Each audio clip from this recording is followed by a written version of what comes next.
Hey guys, this is going to be a review of the Rimac Moby 1060 rock crusher on tracks. This model is made by Ross Agritech in 1/50th scale, and it isn't exactly a popular model, but I think it should be. It's one of the most detailed models and best models in my mind that I have for the price, which is $90. And other crushers out there which have the same detail as this one cost $300 or $400. This is just an amazing model. It's different and a unique piece to any collection. So gonna get started. We're gonna work from the bottom up. Got real nice tracks on it, and they actually really resemble the 330 tracks in my mind. A little bit narrow, obviously a little skinnier, but they do resemble 330 tracks. Also, real good track tensioner. You can see if you ever had to take them off for anything. And the tracks are just the same on the other side.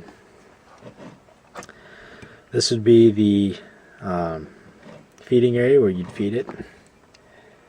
And when it's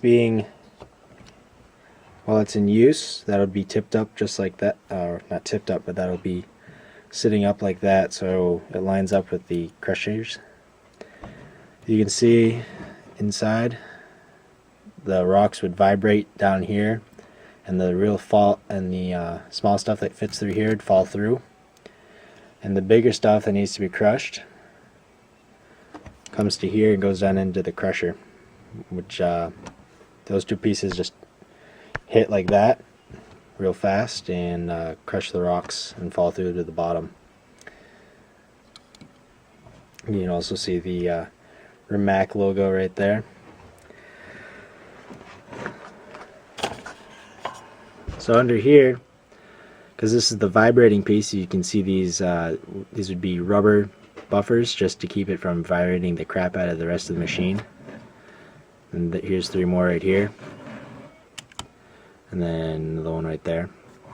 So the real small stuff that falls through will fall through to here, and you can see, let me just grab a pointer tool,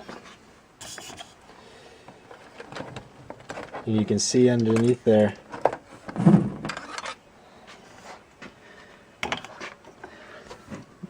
they'd all fall through and come out this conveyor depending on which way you had this sitting. So if you had that divider sitting that way, it'd all fall through, come out this conveyor, and you'd have a fines pile of fine material here.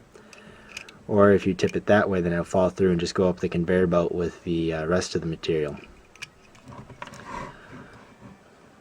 So that conveyor belt will tilt up on that cylinder down there, and it is functional. So you can see the stairs leading up here with some anti-slip texture on them, just some diamond plating. Working our way this way. There's where the motor would be. You can see the motor under here. Very detailed. It just looks like a plastic cast, but it still comes out pretty good from what we can see. Radiator. Something that's interesting, as you can see under there, is it's run off this lift piece comes off two hydraulic cylinders. Is how it's powered, which is interesting. Also, this piece right here is etched all the way through, but it is plastic, but that doesn't really detract from it too much. You can't tell when you look at it. So you can see nice small hinges, so it doesn't take away at all. Exhaust stack right here, and then two lights to show whether the crusher is running or not. And you can see here, this would be on the other side.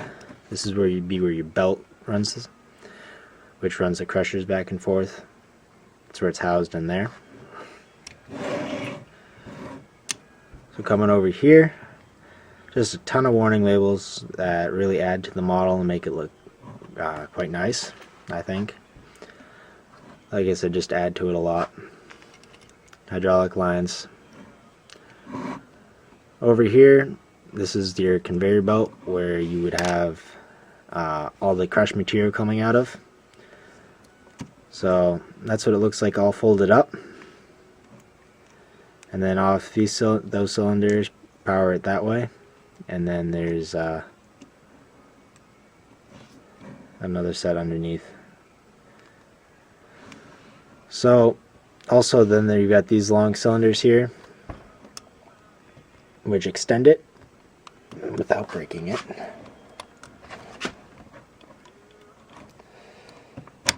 Just like that. That's full extension. So basically that's what the model looks like when it's running, with the this setup, with the table set up and the belt extended, and that belt is functional. It's just tough to do. It's a thin rubber. And you can see the hydraulic lines that are long enough to extend it. It's a little tricky. There you go.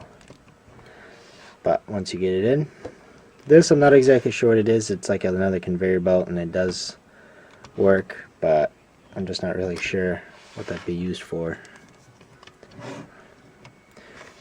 But anyways, in transport mode, this is what it looks like, just so it sits a little bit lower, all folded up. And I'm going to show you that it does fit on a 150 scale trailer in just a sec.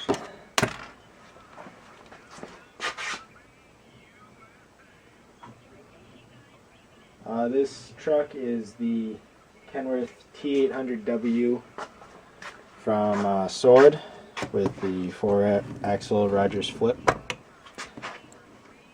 So obviously it depends on where you are in the country, or which country you're in for that matter, how many axles are needed, just because of weight distribution. But where I live, this is probably how you'd see it running down the road, depending on if they've changed the law yet or not. But anyways, you'd see it running down the road like that, and it actually looks like a real nice load on this truck. Probably leave it like that and pose it, but other than that, really nice model. I like it a lot for $90.